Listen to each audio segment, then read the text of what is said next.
আসসালামু আলাইকুম। 5 এর কত শতাংশ 7 হবে?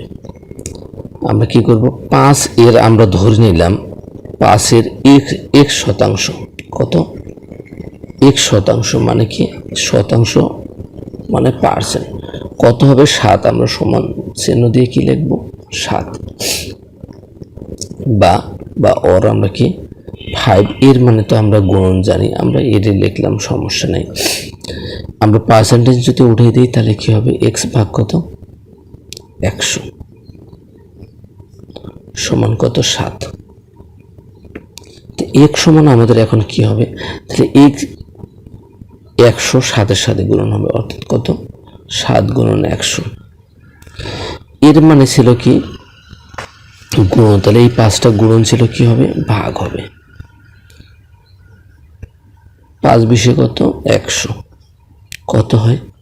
7 দুগুণে 14, একটা আমরা শূন্য দিয়েছি। তাহলে 140 আমাদের কতই আছে? ঘ নঙ্গে আছে।